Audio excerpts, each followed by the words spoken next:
ಏನು ರಾಷ್ಟ್ರೀಯ ಹೆದ್ದಾರಿ ಅದಿನಿಕಲ್ಲು ಹನುಮಂತರಾಯ ಏನು ಬೈರ್ಸಂದ್ರ ಗ್ರಾಮ ಏನಿದೆ, ಈ ಜಾಗದಲ್ಲಿ ಕರ್ನಾಟಕ ಗೃಹ ಮಂಡಳಿ ಹೌಸಿಂಗ್ ಬೋರ್ಡ್ ಏನಿದೆ ಅದರಿಂದ ಸುಮಾರು ನಮಗೆ 15 ವರ್ಷ ಮುಂಚೆ ಏನು ಅಮೌಂಟನ್ನು ರೈತರ ಹತ್ರ ಪಾವತಿ ಮಾಡಿಸ್ಕೊಂಡಿದ್ರು. 15 ವರ್ಷದ ನಂತರ ಬಡಾವಣೆ ಏನು ನಿರ್ಮಾಣ ಆಗಿದೆ, ಆ ನಿರ್ಮಾಣ ಆಗಿರ್ತಕ್ಕಂಥ ಹಂತದಲ್ಲಿರ್ತಕ್ಕಂಥ ಜಾಗದಲ್ಲಿ ಇವತ್ತು ನಾವಿದ್ದೀವಿ.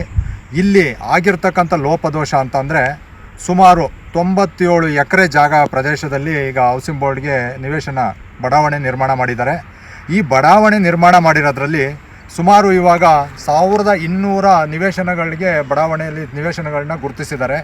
ಇಲ್ಲಿ ಸುಮಾರು ಏನು 4000 ಫಲಾನುಭವಿಗಳು ಏನಿದ್ದಾರೆ ರೈತರು, 4000 ಫಲಾನುಭವಿಗಳ ಹತ್ರ 5,000, 10,000, 15,000, 3,000 ಈ ಥರ ರೈತರ ಹತ್ರ ದುಡ್ಡು ಕಟ್ಟಿಸ್ಕೊಂಡಿದ್ದಾರೆ. ಕಡಿಮೆ ಅಂದ್ರೂ ರೈತರ ಹತ್ರ ಸುಮಾರು 25 ಕೋಟಿಗೂ ಜಾಸ್ತಿ ದುಡ್ಡನ್ನು ಅವಾಗಲೇ ಕಟ್ಸ್ಕೊಂಡಿದ್ದಾರೆ. 15 ವರ್ಷ ಮುಂಚಿತವಾಗಿ ಕಟ್ಸ್ಕೊಂಡಿರ್ತಕ್ಕಂಥದ್ದು ಈ ಜಾಗಕ್ಕೆ.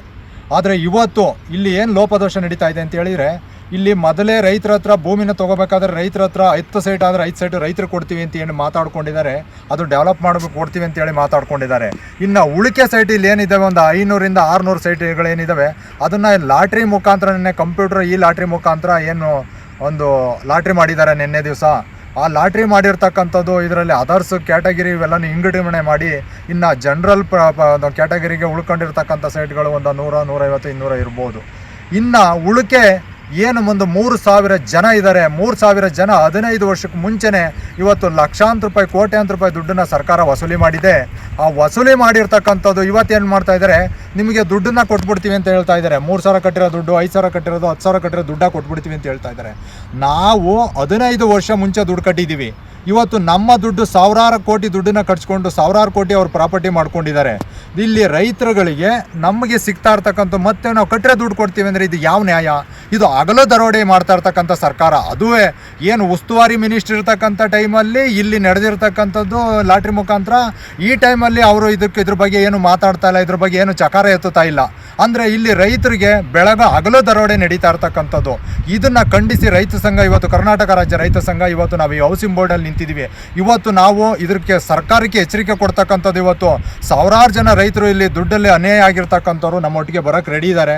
ಇದನ್ನು ಸೂಕ್ತ ಕ್ರಮ ತಗೊಂಡು ಇದ್ರ ಬಗ್ಗೆ ಪರಿಶೀಲನೆ ಮಾಡಿ ಸೂಕ್ತವಾಗಿ ಅವರಿಗೆ ದುಡ್ಡನ್ನು ಒದಗಿಸ್ಲಿಲ್ಲ ಅಂತ ಹೇಳಿದರೆ, ಇಲ್ಲ ದುಡ್ಡನ್ನು ಒದಗಿಸಿ, ಇಲ್ಲ ನಮಗೆ ಸೈಟನ್ನು ಕೊಡಿ, ಇಲ್ಲ ಅಂತ ಹೇಳಿದರೆ ನಮಗೆ ಏನು ನಾವು ದುಡ್ಡು ಕಟ್ಟಿದ್ದೀವಿ, ಈಗೇನು 3,000 ಕಟ್ಟಿರೋರಿಗೆ 1 ಲಕ್ಷ ದುಡ್ಡು ಕೊಡಿ, 5,000 ಕಟ್ಟಿರೋರಿಗೆ 2 ಲಕ್ಷ ಕೊಡಿ, ಇಲ್ಲ 10,000 ಕಟ್ಟಿರೋರಿಗೆ 3 ಲಕ್ಷ 4 ಲಕ್ಷ ದುಡ್ಡು ಕೊಡಬೇಕು ಅಂತೇಳಿ ನಾವು ರೈತ ಸಂಘ ಒತ್ತಾಯ ಮಾಡ್ತಾ ಇದ್ದೀವಿ. ಇಲ್ದಿದ್ರೆ ಕರ್ನಾಟಕ ರಾಜ್ಯ ರೈತ ಸಂಘ ಒಂದು ದೊಡ್ಡ ಮಟ್ಟ ಹೋರಾಟನ ನಿರ್ಮಿಸಬೇಕಾಗುತ್ತೆ ಅಂತ ಹೇಳಿ ಒಂದು ಹೌಸಿಂಗ್ ಬೋರ್ಡ್ಗೆ ಎಚ್ಚರಿಕೆ ಕೊಡ್ತಾ ಇದೆ ಸರ್ಕಾರಕ್ಕೆ ಅಂತ ಈ ಮೂಲಕ ತಿಳಿಸೋಕ್ಕೆ ಇಷ್ಟಪಡ್ತೀನಿ. ಏನಿವತ್ತು ಹೆದ್ದಾರಿಯ ಬೈರ್ಸಂದ್ರ ಗ್ರಾಮದಲ್ಲಿ ಏನು 95 ಎಕರೆಯಲ್ಲಿ ಒಂದು ನಿವೇಶನಗಳಾಗಿದೆ, ಅಲ್ಲಿ ವಿಸಿಟ್ ಮಾಡಿದ್ದೀವಿ. ಅಲ್ಲಿ ಸುಮಾರು 4,500 ಜನರು ದುಡ್ಡನ್ನ ಕಟ್ಟಿಸ್ಕೊಂಡಿದ್ದಾರೆ ರೈತರ ಹತ್ರ. ಇಲ್ಲಿ ಸೈಟ್ಗಳಾಗಿರತಕ್ಕಂಥದ್ದು 600 ಚಿಲ್ಲರೆ. ಇಲ್ಲಿ ಇನ್ನು ಉಳಿಕೆ ರೈತರು ಎಲ್ಲಿಗೆ ಹೋಗಬೇಕು?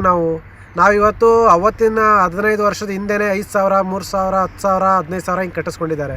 ಇವತ್ತು ಒಬ್ಬ ರೈತ 15,000 ರೂಪಾಯಿನ ಈಗ ಒಂದು 15 ವರ್ಷದ ಹಿಂದೆನ ಒಂದು ರೈತರು ವ್ಯವಸಾಯದ ಮೇಲೆ ಬಂಡವಾಳ ಹೂಡಿದರೆ ಎಷ್ಟು ಆದಾಯ ತೆಗಿಬೋದಾಗಿತ್ತು. ಇವತ್ತು ರೈತರಿಗೆ ಏನು ಅನ್ಯಾಯ ಆಗಿದೆ, ಅದು ಕಟ್ಕೊಡ್ಬೇಕು, ಇಲ್ಲ ರೈತರು ಉಗ್ರ ಹೋರಾಟ ಮಾಡ್ತೀವಿ ಅಂತ ಹೇಳ್ತಾ ಇದ್ದೀನಿ. ಕರ್ನಾಟಕ ನ್ಯೂಸ್ ಡಿಜಿಟಲ್ ಚಾನಲನ್ನು ಈಗಲೇ ಸಬ್ಸ್ಕ್ರೈಬ್ ಮಾಡಿ. ಧನ್ಯವಾದಗಳು.